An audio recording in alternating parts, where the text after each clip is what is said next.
The number one reason not to attend your high school dance is welcome to the depths.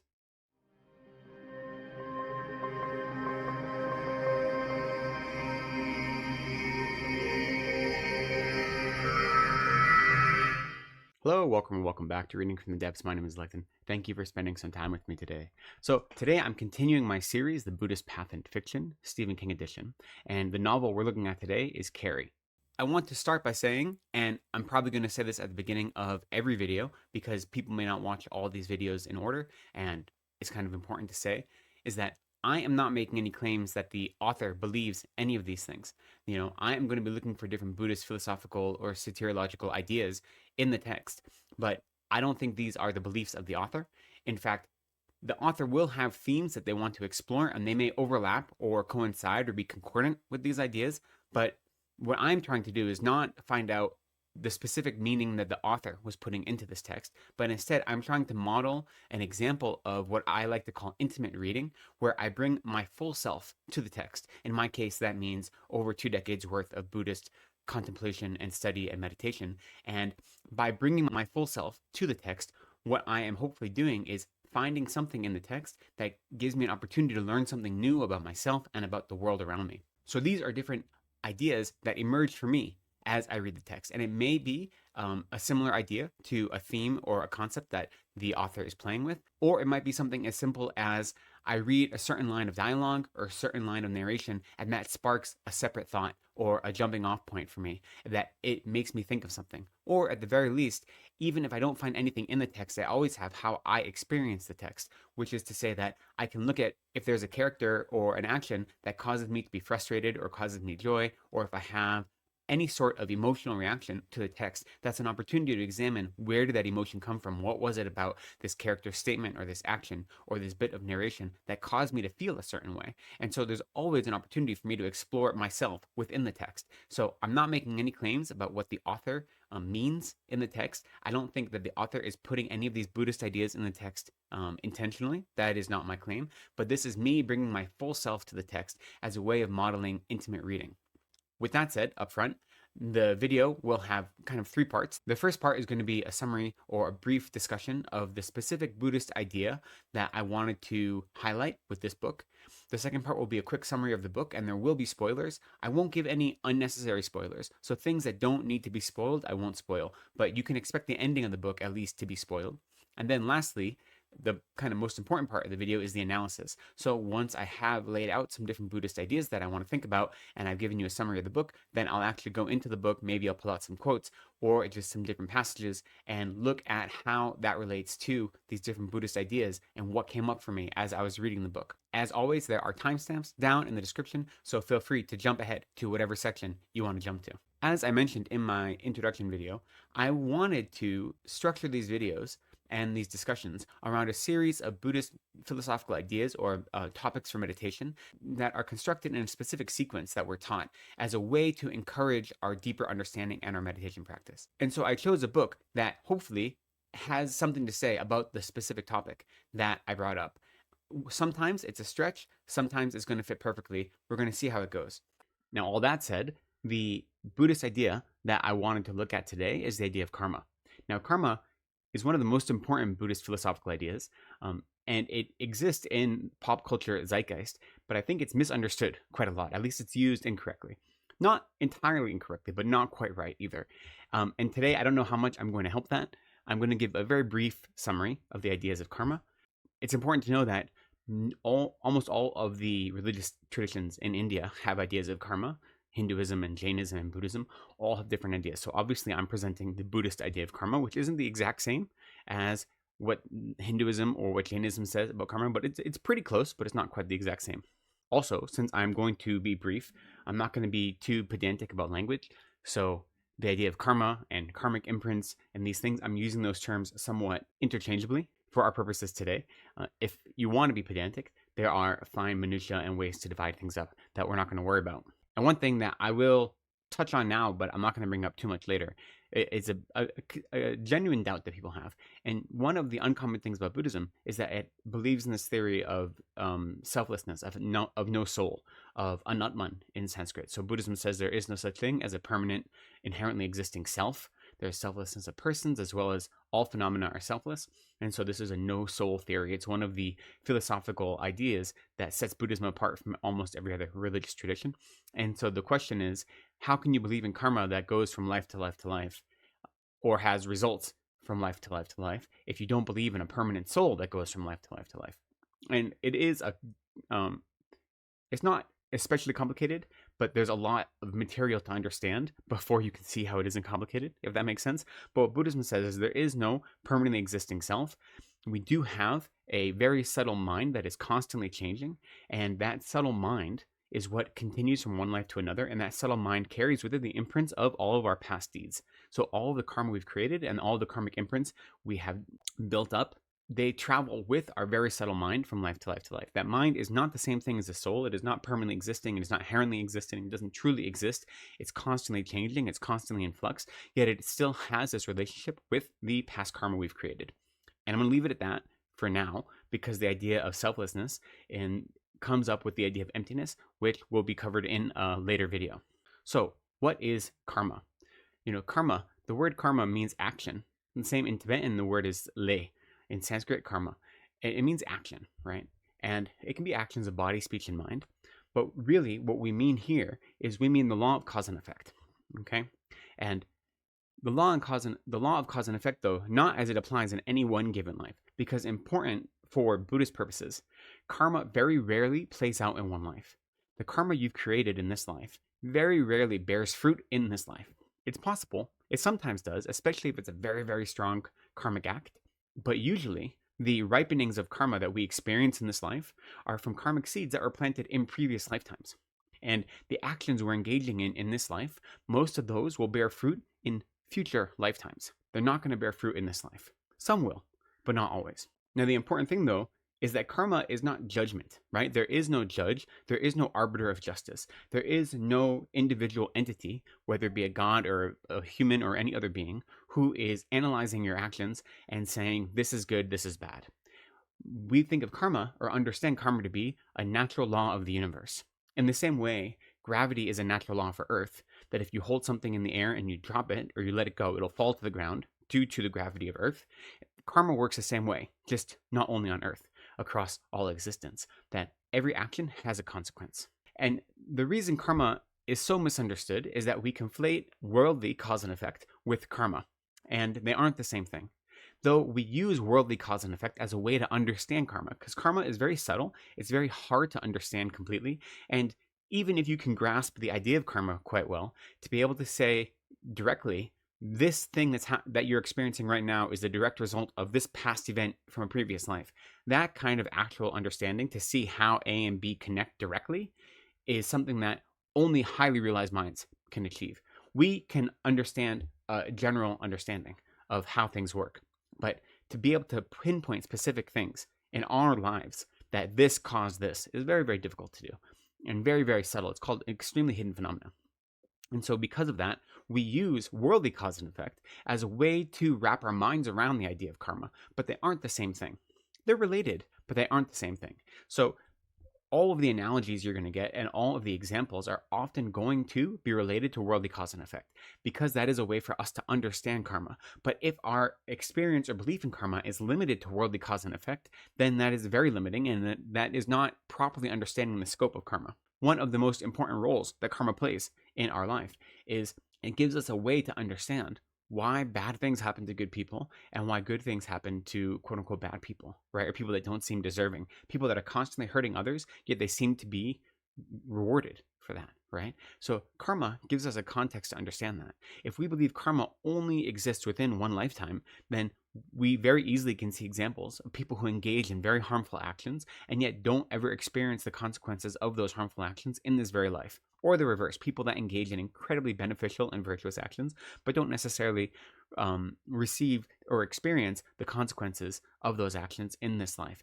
And so if you limit the idea of karma to only worldly cause and effect, it actually develops into a type of nihilism, because nothing really matters, because we can see proof that things we've done in this life don't bear immediate fruit in this life as well. So karma falls apart if you try to limit it to one lifetime only.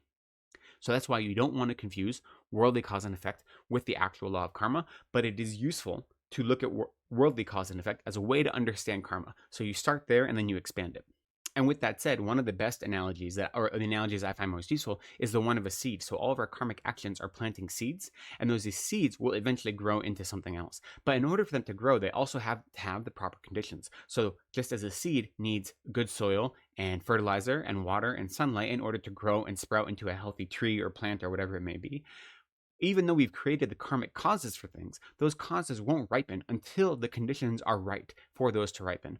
And those conditions some of those we have a choice about those conditions, and some of those we don't have a choice, that we don't have control over. And so the idea of seeds and planting karmic seeds, all of our actions are planting seeds, is a really useful analogy for me, and one that I will kind of continue with. Now, there are 4 characteristics to karma that are worth understanding. The first is that karma is definite. And what that means is that a non-virtuous action is always going to have a non-virtuous result, and a virtuous action is always going to have a virtuous result. And so the way we can think about this is, if you plant apple seeds, you're never going to grow an orange tree. And likewise, if you plant orange seeds, you're never going to grow an apple tree from those seeds. They can only have a result that is similar to the cause. Always. That's definite. It's a rule of karma. Now, our actions can be mixed. That's important to know. Right? When you engage in any sort of action, you may have a really great motivation, but it may be a harmful action, or vice versa. Or you may not have any motivation. Your motivation may be mindlessness. So if you're walking down the street and you step on an insect, that's an act of killing. So there is a negative karma associated with the act of killing. Yet you don't have the motivation to kill that insect. You don't see it, right? You don't even realize that you're doing it, and you don't rejoice or feel satisfaction at the completion of that act. So even though there is the act of killing that you did, it is mixed with this neutrality, because it isn't a complete karmic act. A complete karmic act is going to have a motivation. It's the act itself, the full completion of that act, and then some sort of satisfaction at the completion of that act.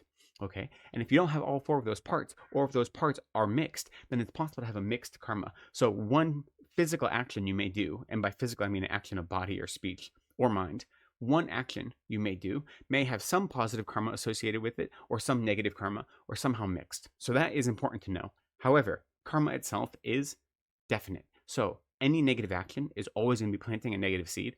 Any virtuous or positive action is always going to be planting a virtuous seed. And a virtuous seed, or merit, as we sometimes call it, positive karma, the results of that are always going to be experiences that are beneficial, that are pleasant, that are desirable. And the experiences that are born as a result of negative karma are always going to be unpleasant or undesirable. So that's the first characteristic of karma that is definite. The second is that karma is increasing. So what that means is, when you engage in any small karmic act, right, the seed you plant is going to become something bigger than itself, or it has the potential to, unless you do something to stop it. So this goes both for positive and negative karma. So again, thinking of seeds, you can think of how a small acorn grows into a giant oak tree, right? So something small is always going to become bigger than itself. And so the negative karma associated, for instance, with killing an insect is less than that of killing a human. Yet, if you engage in the act of killing an insect and don't feel regret for it, don't do work to purify it, don't try to do something to stop that karma from growing, then over a number of days, some teachers give an actual math to this. I don't think that's important. But the point is that over a number of days, if you haven't done anything to try to remedy that negative action you took, that the karma is going to multiply until that the negative karma is equal to that of killing a human, right? Because karma increases. The same goes for positive karma. So if you engage in virtuous activities, you engage or generate positive karma, and then you do your best to nourish that positive karma, then the results will be outsized in regards to their cause. So that is true for both negative and virtuous or positive karma, right? It increases. So not only is karma definite, but also it increases. Now, the third characteristic that's important to know is that you can never experience the results of a karma that you did not create. So this is important. All of your experiences in this life are a result of karmic actions you've done in the past, right? That isn't to say you don't have free will. It isn't to say that you have no freedom of thought or movement and no ability to change your future or change which karmic seeds ripen. You do. But the only karmic seeds that are going to ripen are ones that you have planted. It doesn't matter what actions I take. Those actions can never ripen on you, either positive or negative. And it doesn't matter what actions you take. I can never experience the results of those. Now, sometimes there is karma that's connected across different peoples or communities because they engage in group or communal actions. So that's true. There's something called communal karma sometimes. But what we're talking about in general is that an action you take is going to have a result for you in a future life or in this life. It's important to look at that in both directions because that reminds you that everything you're experiencing in this life isn't random. It had a cause, and it had a cause that you participated in, right? Whether right now you're experiencing a type of suffering or a type of joy, both of those experiences are a result of a cause that you created, whether in this life or in a past life. And by understanding that, you lose the sense that things are happening to me. You lose that inability to control your own destiny, to control your own mind, that feeling that everything is happening to you from the outside, right? So you gain control, you gain independence over your experience because you recognize that my experiences are a direct result of my actions. Now, they may not be the actions of me in this life, but they're still things that I did. They aren't happening to me from the outside. These negative and these positive or virtuous or beneficial or pleasant experiences that I'm having now are the maturations of karmic seeds that I have planted. So you can never experience the result of a karmic seed that you yourself did not plant. That's the third characteristic of karma. That's important to know. And the fourth characteristic is that karmic seeds won't go away on their own, basically. They will always have a result unless you do something to stop it. And that's true for negative and virtuous or positive karma. So when we engage in negative karma, if we don't want those negative seeds to ripen, then we can engage in activities to help purify those seeds. That's the language we use. And those activities involve recognizing that we engage in harmful actions in this life and in past lives, generating a mind of regret towards those harmful actions, and then counteracting those harmful actions by engaging in virtuous actions in this life with the explicit intent to counteract our past negative actions, and then making a commitment or a vow or a promise not to engage in negative actions again in the future. And by combining these different powers, we're able to purify negative karma. Now, that doesn't get rid of it, but if you think of karma like a seed, what you're able to do is basically burn that seed, right? What you're able to do is make that seed so it doesn't have any ability to grow into anything, so that that seed has still been planted, but you have stripped it of its ability to grow. And so in that way, we can prevent negative actions from blossoming and into negative experiences. In the same way, though, our moments of anger, our moments of violence, what that does is it cuts down any virtuous karma we've created. So if we've spent so much time creating virtuous karma in the past, in past lives and in this life, every moment of anger eliminates more and more of that karma, right? It makes it impossible for that karma to ever bloom into anything like a pleasant experience or a beneficial experience, an experience that moves you forward on the path of any sort of liberation. So in the same way that our negative karma is always going to ripen unless we do something to stop it, our positive karma also can be cut, right? The continuum of that positive karma can be cut and it can be stopped from ripening if we engage in harmful actions. So if we don't do something, it's always going to ripen. That's the important thing to remember. That's the characteristic, is that negative karma is always going to have a negative consequence if we don't do something to prevent that karmic seed from ripening. And merit or virtuous karma, positive karma, is always going to have a pleasant or virtuous ripening unless we do something to prevent it. So obviously we don't want to prevent our positive karma, right? So we don't want to engage in harmful actions because harmful actions are what serve as the cause to eliminate the potency of all of our past created positive karma. But we do want to engage in acts of purification because those actions will help prevent any of the past created negative karma from ripening. Now, obviously, there is a lot more to say about karma. I want to cut it short here. I don't want to go too much longer. I do want to say that the reason we study karma is because it helps us understand why we're experiencing what we're experiencing in this life, and it teaches us how to behave so we don't have to experience these things in the future, right? That is critical. So it gives context to our life. It makes us realize that our life is not meaningless, that our actions are not causeless, right? That everything we experience has a cause, even if I don't remember that cause.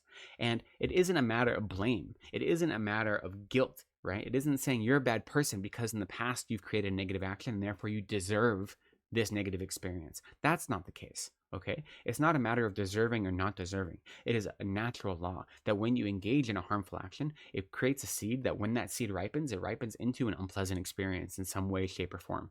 And there are different types of karmic maturation. I'm not going to go into those now because I've already been going on too long. But when we understand karma, it gives context, right? And what that also helps us see is that when there are people who we see from the outside at least, as engaging in incredibly harmful actions, yet they seem to get whatever they want. They seem to get all the wealth, all the power, all the control they want. Then it seems like there's a disconnect. How can someone be engaging in harmful actions, but they're receiving rewards as a result? And when we understand karma, what that does for us is it shows us that in this life, they may be engaging in harmful actions, but in the past, they have created the conditions for positive results to flourish. And the difficulty is, now that they're experiencing those positive results, they're wasting them, right? This is an opportunity when they have all the resources that they need, and instead of using those resources to engage in more virtue, to make spiritual progress, to become closer to having a fully liberated mind, they're using all of those resources, those hard-fought gains, to hurt others or to cause harm. So it is like shooting yourself in the foot, right? So actually, when we see those kind of situations, it should be an opportunity for us to develop a mind of compassion, a mind that wishes for them to be free from their suffering, because you realize that all they're doing is taking these perfect environment and circumstances and they're wasting it and causing more suffering for themselves and others. So it's an opportunity to develop a mind of compassion. What that means for us in our lives is that we have to look at whatever conditions we have and first off, try to engage in the conditions that would promote the maturation of positive karma, right? We need to try to, clean all the garbage out of our field, right? We need to get rid of the stones and the weeds. We have to provide proper fertilizer through meditation. We have to provide proper water and sunlight through insight, through practice, through study. By creating those conditions, we are making it possible for past karmic seeds that we've created to ripen into insight, into experience, into pleasurable experiences in this life. So we have to engage in the actions that create the right conditions for positive karma to ripen. And then when we do experience the ripening of positive karma, such as being born with a human body, such as being born of sound mind, such as having wealth or privilege or any other of these opportunities that we have in this life that aren't due to our actions in this life, but are due to the actions of previous lifetimes. When we have those ripenings of positive karma, we need to grasp onto those opportunities with both hands and make the most of it, right? We have to use this time to engage in virtuous action to make sure that we continue this cycle of positive karma. We don't waste what we've been given as a gift, because it isn't just a gift. It's something that we fought for, something we worked hard to receive. So we don't want to squander it now. They say that, I said karma is very, very subtle. It's hard to understand directly.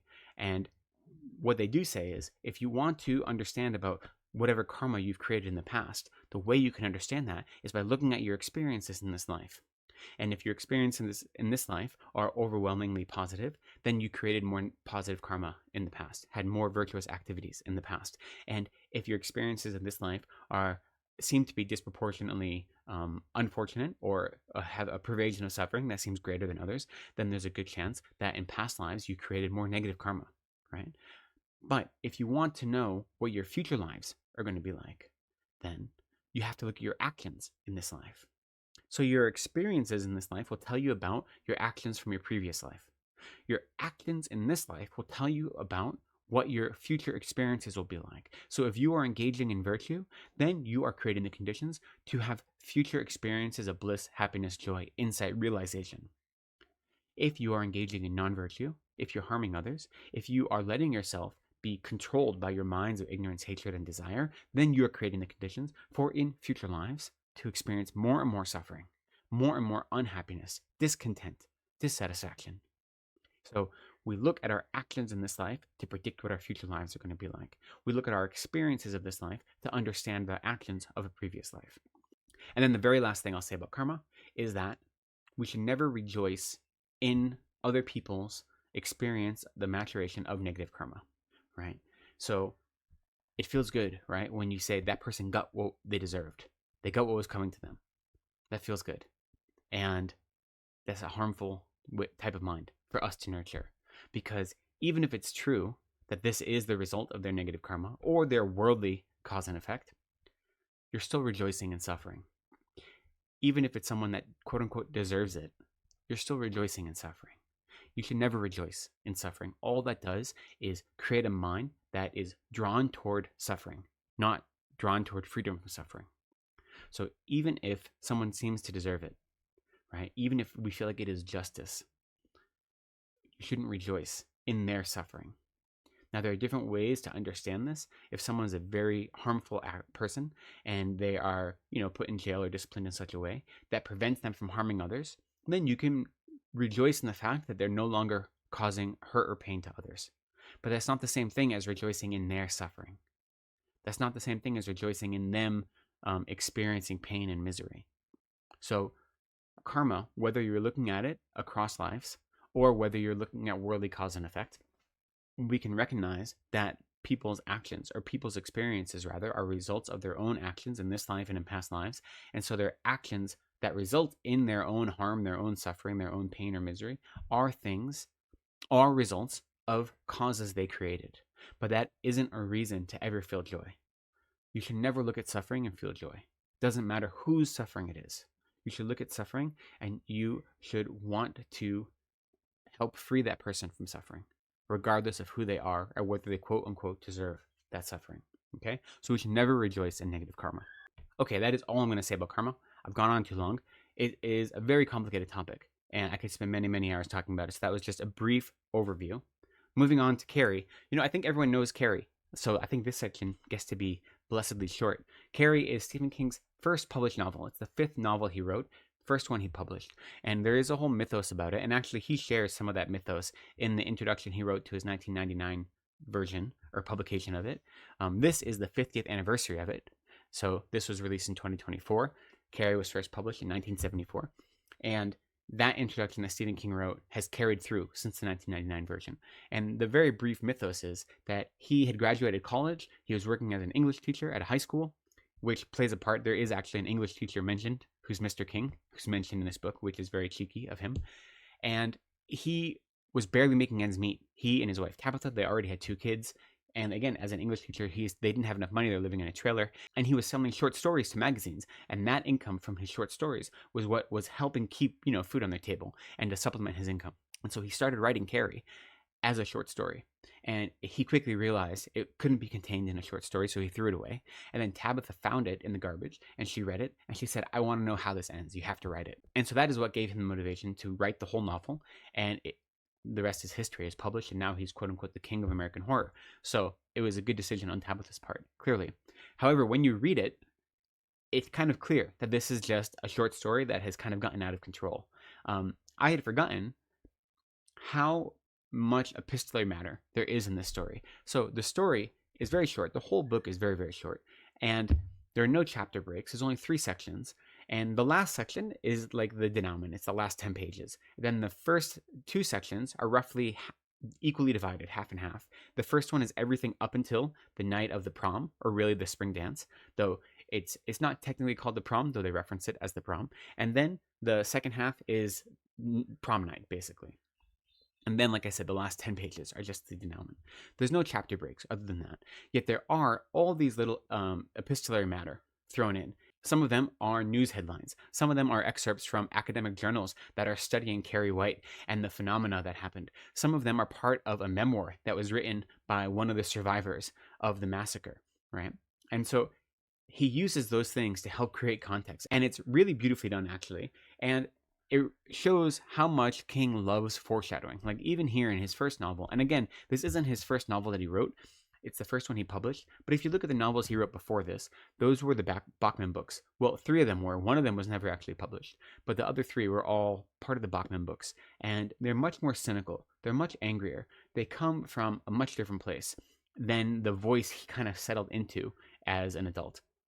And so Carrie, you really see the beginnings of that voice. And now it isn't his best writing. His writing definitely improves as he writes more and more. But even in Carrie, you see all of the beginnings of Stephen King's sensibility, as well as his writing sensibilities, his love for foreshadowing. I think less than 1/3 of the way through the book, there is one of these little epigraphs or epistolary matter mentions how over 200 people died in the incident, including Carrie White's mother. And all these, like, it's mentioned very early in the book what the end of the book is going to be. So he loves foreshadowing. He uses it to set an atmosphere, to set a mood, right?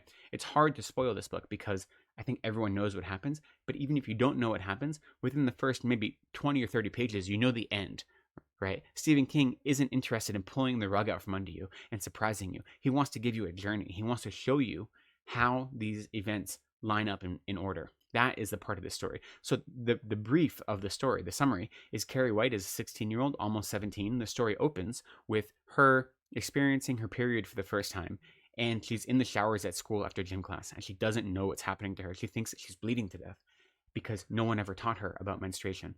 And as a result of that, all the other girls start screaming at her, throwing tampons and pads at her, and abusing her and telling her to plug it up. It's really this awful, horrific scene of bullying, because she's been bullied her whole life. She's the outcast. She lives with her mother, a single mom, who is a religious fanatic. So much so that all of the churches are too tame for her. So she just does her own church at her own house. So she is this religious fanatic who abuses and terrorizes Carrie her whole life, because she believes that Carrie herself was conceived in sin, because anything that smells like fleshly desire is sinful and inherently evil and a mark of the beast, and therefore Carrie herself is sinful. She had wanted to kill Carrie as a small child, but she didn't do it. She hates her daughter, and she abuses her terribly. And so as a result of that, Carrie is withdrawn, she doesn't have any friends, and she's an outcast. And so in this moment, when she experiences her period for the first time, everyone just jumps on her and attacks her really mercilessly. But that is just the continuation of a long line of abuse that has happened her whole life. Now, one of the girls that participated in this feels bad. She decides to ask her boyfriend to ask Carrie to the prom, because she feels like it will make up for it in some way. And her boyfriend does, and Carrie decides to go to the prom with him. She feels it is genuine. And now another girl, the ringleader, has been banned from the prom. So she decides to get back at Carrie by her and her boyfriend get pig's blood, and they put it over the stage, and they kind of work to get Carrie and her date elected as prom king and queen. And during the coronation, they dump this pig blood on her, and Carrie, loses it. And by the way, you find out Carrie has these telekinetic powers. Now, we don't know why. There isn't any reason given. And the funny thing is, a lot of the epistolary matter is about how this is a recessive genetic trait. He goes to this great length to say this isn't supernatural. This is just a recessive genetic trait that, similar to hemophilia, except this only manifests in women. That's what they believe, but they haven't been able to identify the specific trait yet. But they give all of this rationale about how it is a recessive gene, and they try to give this scientific explanation that it isn't supernatural. Now, Carrie doesn't realize she's telekinetic until this experience. That's when she starts feeling her power ripen. Now, you have, through flashbacks and through memories, moments where she exerted this power in the past, not knowing it, including as a young child. But now, with the onset of puberty, with the onset of these really strong emotions, it comes full force, and she's able to control it. Once she recognizes it for what it is, she's able to harness that power. And as a result, after she is humiliated at the prom, she locks everyone in the gymnasium, and then she burns it down. And then she just goes through town, burning the whole town down, destroying everything. Over 200 people lost their lives that night. Whole sections of town were burned down. Every gas station she walked past, she turned into a raging inferno that burned down that whole section of town. And so Carrie enacts her justice on this whole town, not just on the few people that bullied her in that instance, but on everyone for being part of it in a bigger picture. And that's the story. Now, there's more nuance, there's more detail to it that I will let you explore on your own if you haven't read it. But the overview, that's how it goes. Now, talking about karma in this story, it kind of is giving into what I think is a bad impulse, is to look at karma and worldly cause and effect as the same thing. But I think it is a good example, and that what happens at the end of this, the result of this, is the maturation of seeds that were planted long ago by all these different people, and all the conditions came together for those seeds to grow into something horrific, beautiful and horrific, right? So the first seed has to do with her mother being so abusive and causing Carrie to have no sense of self and to be constantly ashamed and feel guilty. And then because of that, when she goes into the world and tries to interact with her peers, they recognize her as being weak, as being different. And so since they don't want to have their own insecurity reflected back on them, they abuse her, right? They all bully her. And that bullying doesn't stop for over a decade. And so it just gets worse and worse and worse. And it creates this cycle of abuse, right? Of the victim always being victimized and the bullies becoming more enamored with their bullying. And then what happens as a final consequence? They push her too far and something breaks. And as a result, the very direct effect of their lifetime of bullying is borne out onto their bodies. But At this point, it is metastasized into something so big that it isn't just those individual people that caused her pain, but it is the whole town, right? The whole town is experiencing the results of ignoring the violence that was in their midst, their own complicity. And this is something you see with King, and he mentions it in his introduction. Part of this story is motivated by two girls that he went to school with, neither of whom finished high school, both of whom were ostracized and bullied, one of whom died at her own hands in her basement, and the other of whom died from an epileptic seizure living alone. Neither of them lived to be 30. And King mentions in his introduction, and you see in his work, that the shame you might have at being a bystander and not doing anything to stop bullying, that shame is not enough to obviate the actual violence you perpetuated, right? Doing nothing when someone is suffering is not enough. So that's something you see in King, and you see it very clearly in this story. So this idea of karma, I think, again, this is a broad strokes, but the karmic result of watching this violence happen, everyone knowing that Margaret White is violent and abusive and not doing anything about it, and then instead all the children piling on and making Carrie's life a living hell, they experience the immediate maturation of that karma in this life. So overall, you can say that it's very clearly a story of cause and effect in that way. A few other examples to that end. Right in the beginning, on the first page, the narration says, "And this had been building since that time, building slowly and immutably in accordance with all the laws that govern human nature, building with all the steadiness of a chain reaction, approaching critical mass," right? So King is looking at this idea that nothing happens in isolation and that the causes multiply, right? The causes may start small, but they get bigger and bigger and bigger in the same way that karma increases. That if you engage in action and you don't do something to prevent it from growing bigger, then it's going to get bigger. And there is an inevitable outcome to that action. Now, he talks about it here as the laws that govern human nature, which I think is really interesting, because then you have this question of what does it mean by human nature? What does it mean to look at someone who's weaker than you, and instead of immediately reacting with compassion, reacting with a fear of yourself being weak, right? That's where bullies come from, right? Bullies come from fear of being weak, of insecurity, always looking for someone lower in social status to push down so you aren't at the bottom. Bullying comes from fear and weakness. And that is the human condition that King is highlighting here, which is just showing a human condition that is so overwhelmed by our negative minds that we can't even see a virtuous way out. And when we do, it takes a lot of effort. But this idea that it's slowly building to an inevitable outcome, that it has been for decades, is something that really resonated with me. And that's right on the first page. There's another section where, the teacher who caught the girls abusing Carrie in the locker room, she later punishes them. And in that scene, when she punishes them, you see that they have very little concept that their actions have consequences, both consequences for themselves and consequences for others, which is astounding, but it also highlights how we live most of our lives. We live our lives not really realizing that everything we do is going to have some sort of consequence. Now, depending on how severe what we're doing right now is, that consequence may be larger or smaller, but all of our actions have consequences. You can't escape the law of karma, right? Karma, again, isn't a person or a being who's judging you. Karma is just the natural law that exists throughout all of time and space and reality. You can't hide from it. All of your actions bear karmic weight, and they're going to have a result. And so you see the scene where these girls are being disciplined, and they don't have any conception that their actions are going to have negative repercussions for themselves or negatively affect Carrie in the moment or in the future, because they're only focused on their immediate pleasure and their immediate sense of gratification that comes from harming others, or in this case, harming Carrie. And that, for me, is just really telling that we don't keep in mind that everything we do has consequence. Every small action we do has consequence.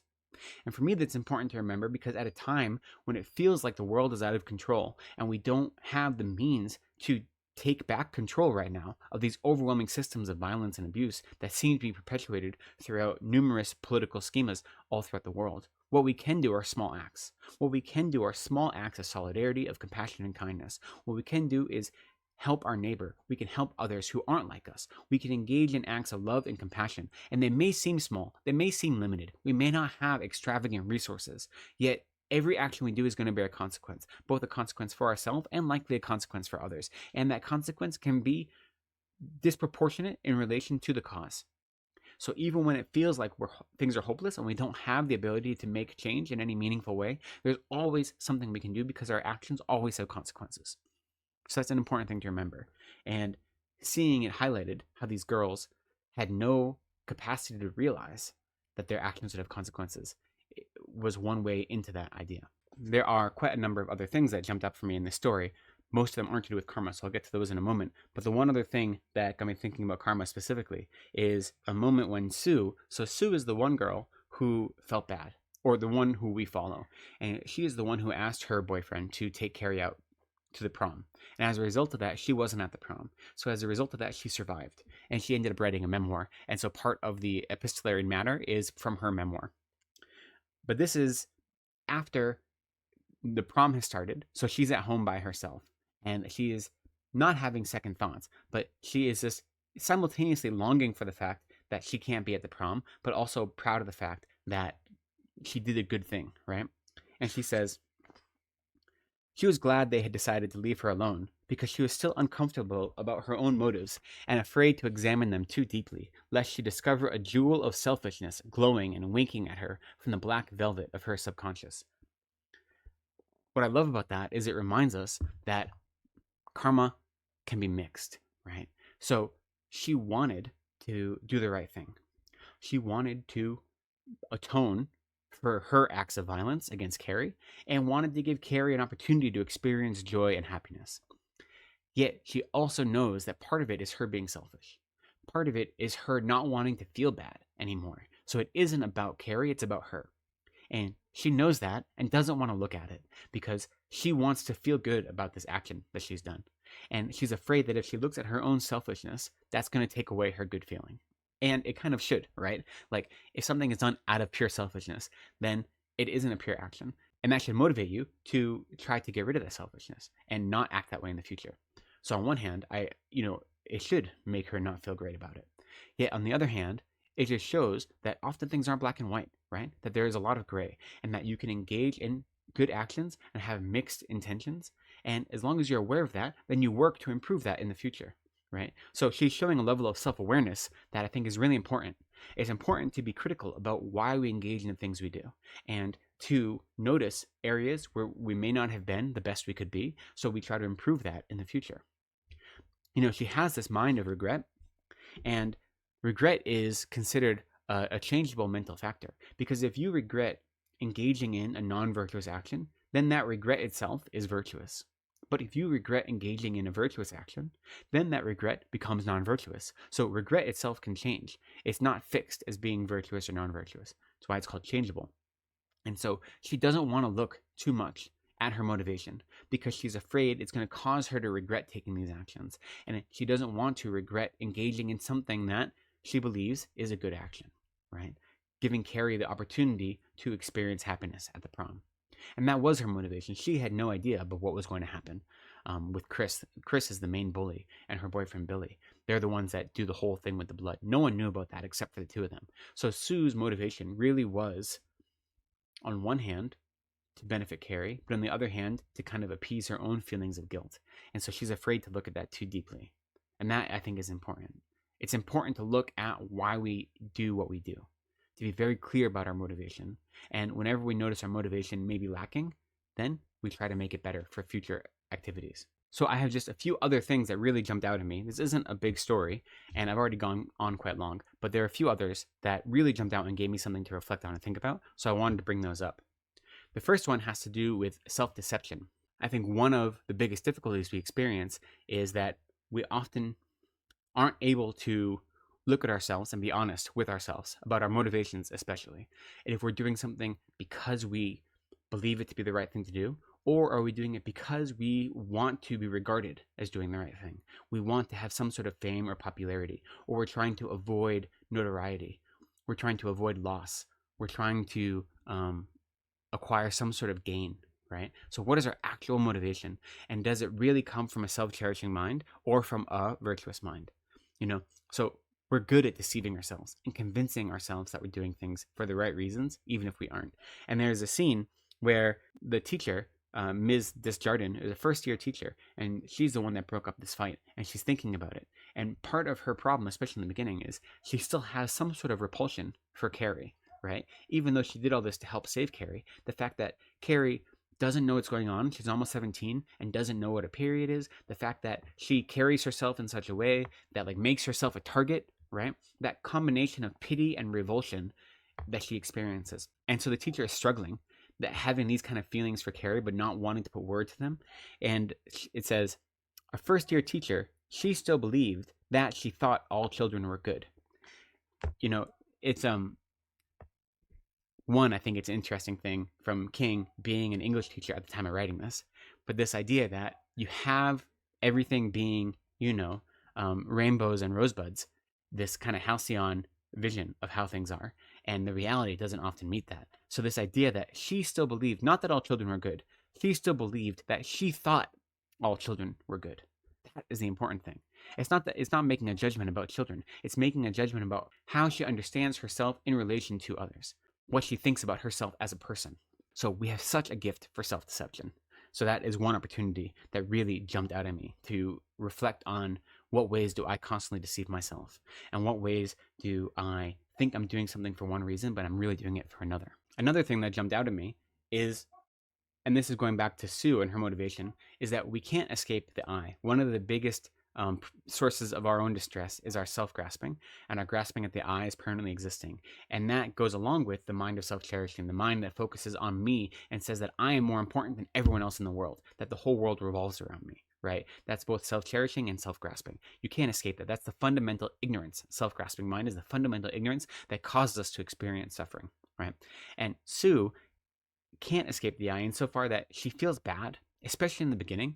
She feels bad about the incident in the shower, but she feels worse about what it says about her than she does about how Carrie feels, And on one hand, that's good, because if you're saying, well, what does it say about me? Then I can participate in these acts of bullying and violence. Like, what kind of person does that make me? That's an important type of reflection that I think is useful. But on the other hand, if your sensation of embarrassment or shame or guilt is not because you caused harm, but because you are going to be perceived as a bad person, that is the wrong reason, right? That is not good motivation. That is grasping at yourself and saying what's more important is how people perceive me, not the harm I cause others or the benefit I cause others. Either way, right? You're prioritizing yourself. And again, the I is this pernicious, weasel that we just grab onto and don't let go of. That is our fundamental ignorance, and you can't escape it. And I think this is just a really good scene about how Sue is more concerned with what it says about her that she can act as part of this group bullying, and how people will perceive her as part of that mob mentality, than what the results are for Carrie. So even though they cause harm to this young woman, her focus is still on herself. Even though of all the characters, she's the one that is like the most relatable and the one who is doing her best to compensate and to overcome and to purify whatever negative action she's done to make up for it in some way.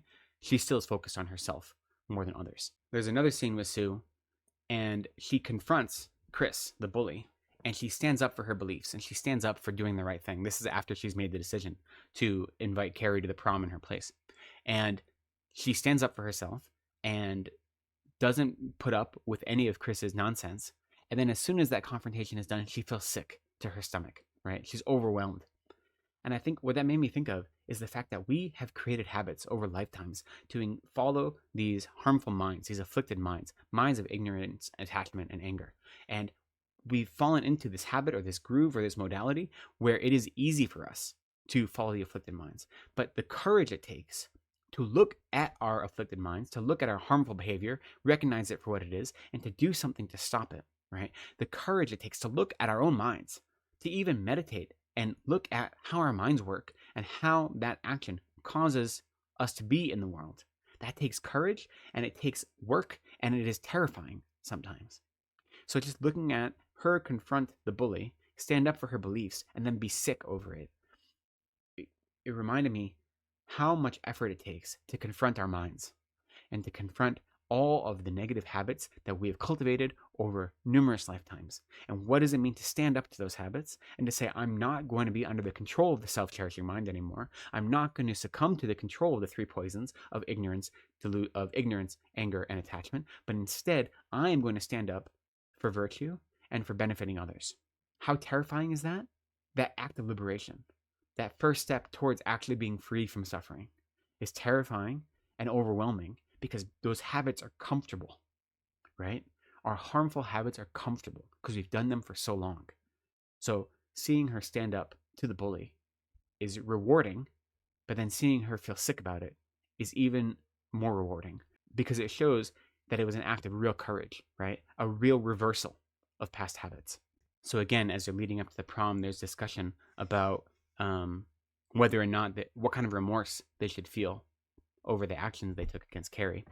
And there's a line where one of them says, they remind themselves that there's the reminder that they're all kids, right? That they aren't adults, that they're still kids, that, they don't say it here, but like their prefrontal cortexes are still evolving, right? So being able to understand who they are and what their consequences are is difficult, right?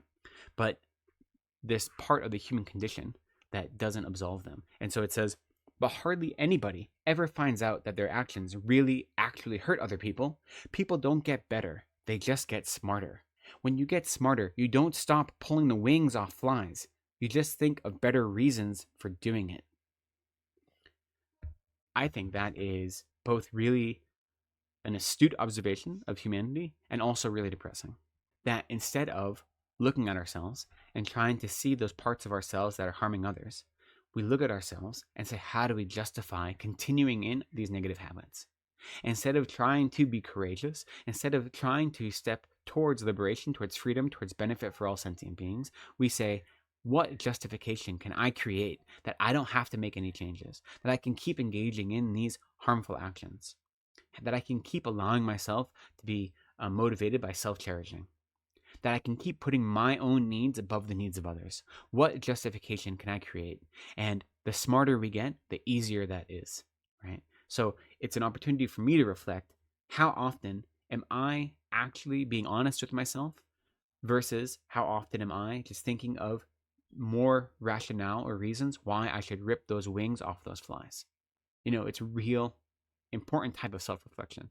And I think King does a really good job of pointing out this human tendency to not ever want to change into something better, but to justify your actions. And the more you evolve and grow, instead of actually becoming a better person, you just develop better justifications.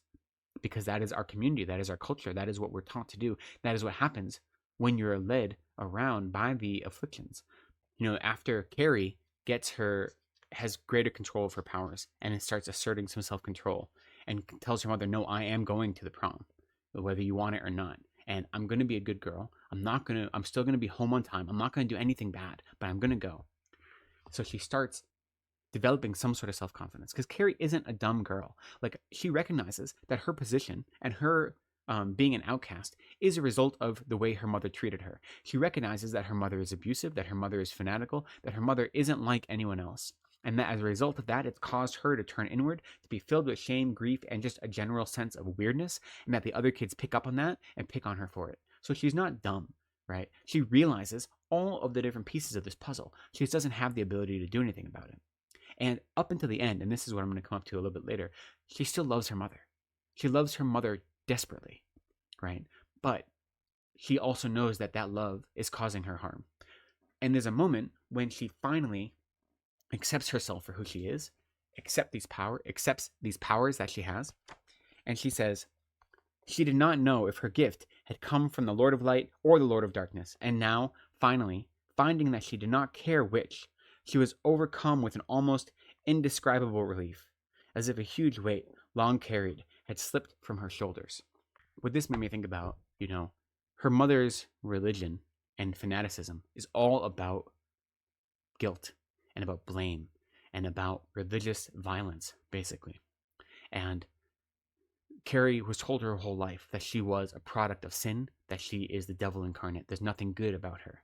And finally accepting that she doesn't care where her powers come from allows her to be free of that guilt, which is such an important thing. And it's important because in Buddhism, we talk about shame and embarrassment a lot, actually. And shame and embarrassment are useful and positive, virtuous minds. But they aren't the same as guilt. So shame and embarrassment in Buddhism are two types of minds that are more or less the same. They are minds that recognize that you've engaged in non-virtue and then developing regret over it and the wish not to do it again in the future. The difference between shame and embarrassment is one of them is when you're by yourself and one is when you're in a group of other people. So develop that recognition in relation to others or only on your own. That's the distinction between shame, which is when you're on your own, versus embarrassment when you're in front of others. But neither of those are the same as guilt, right? As at least we understand it in the Western idea. Neither shame or embarrassment are saying, I'm a bad person because I engaged in this negative action. I deserve to be punished. That's not the case. Shame and embarrassment are just blunt recognitions of reality. I engaged in a harmful deed, and I don't want to continue engaging in harmful actions. And therefore, I regret it, and I want to change so I don't continue down a path of violence or harm. That is shame and regret. Not the same thing as guilt. Not the same thing as having fanaticism beat you into submission to convince you that there's nothing good about you, that all of the negative things you do and the negative minds you have, whether they're in or out of your control, are indicative of you being a bad person that is irredeemable, right? That is what guilt does. That's what guilt latches onto.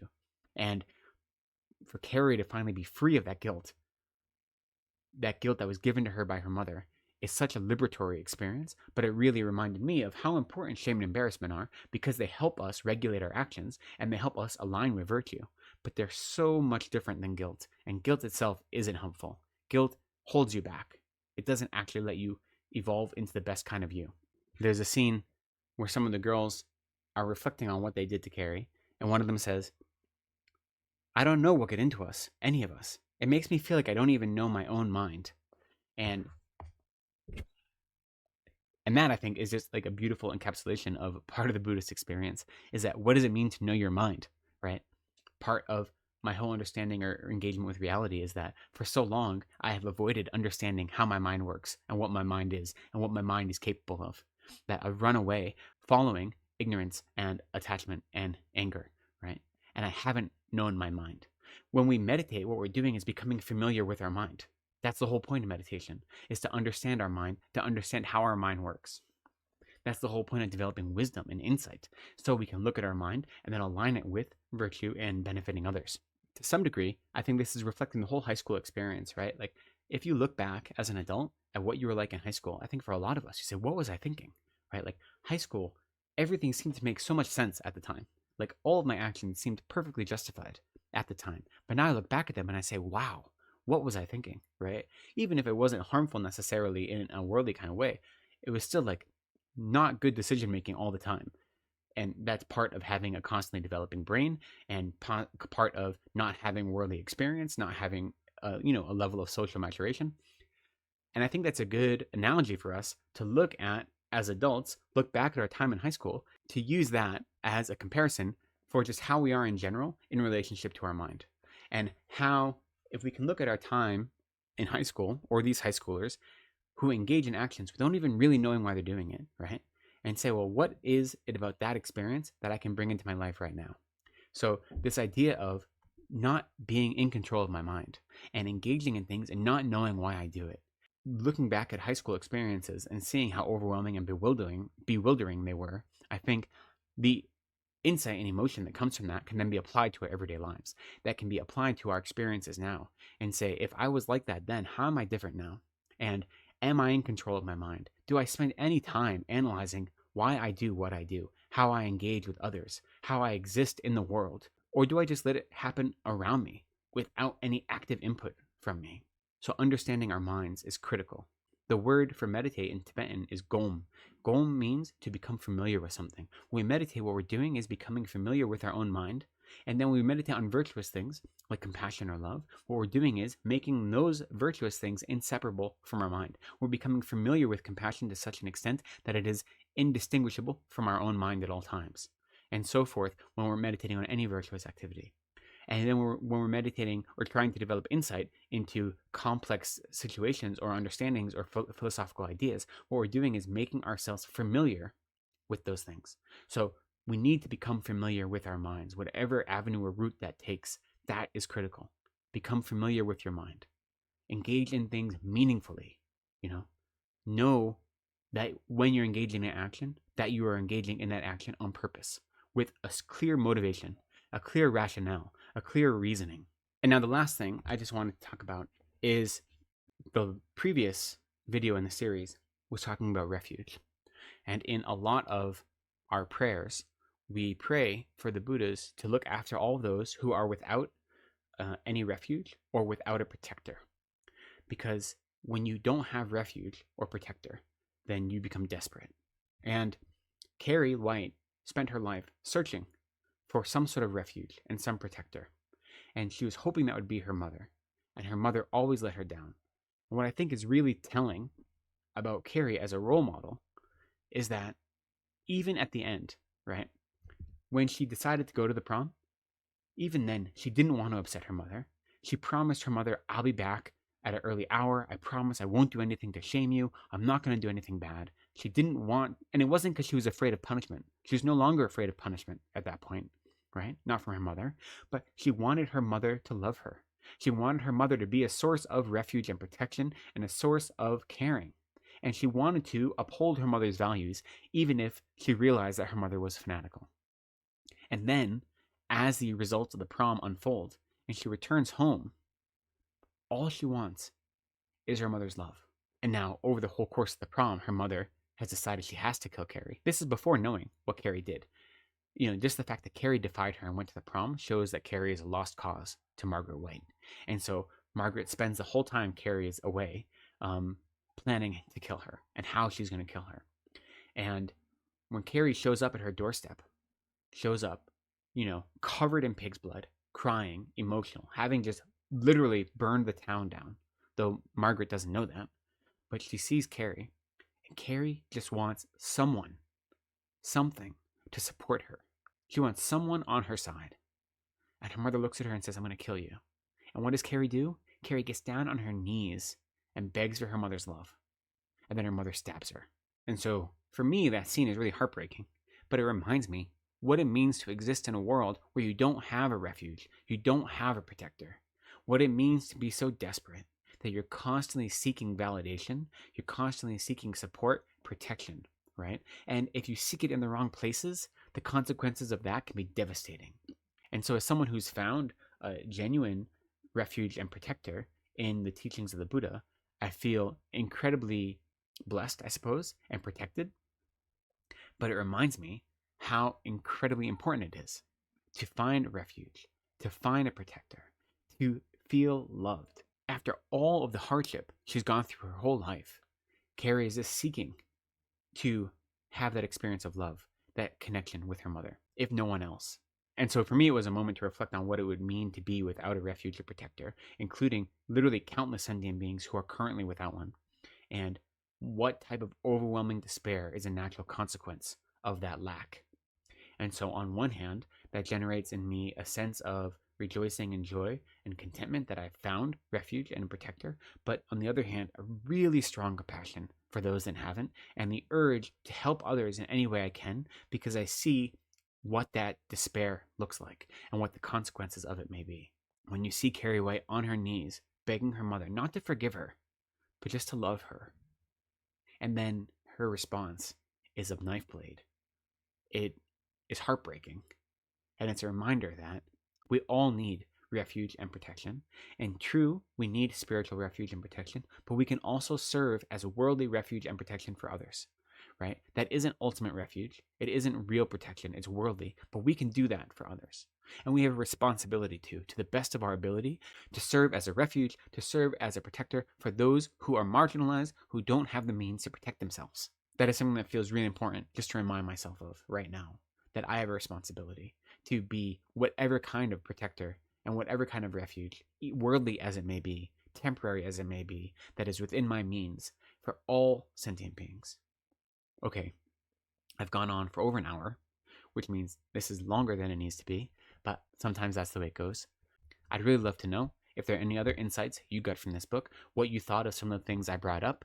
Do you think I'm reaching? Do you think those things are really there? I'd love to hear all your thoughts and ideas down below in the comments. I'd also love to know if you have any questions or ideas about karma. Like I said, it's a very complicated subject. I gave a very abbreviated discussion of it today.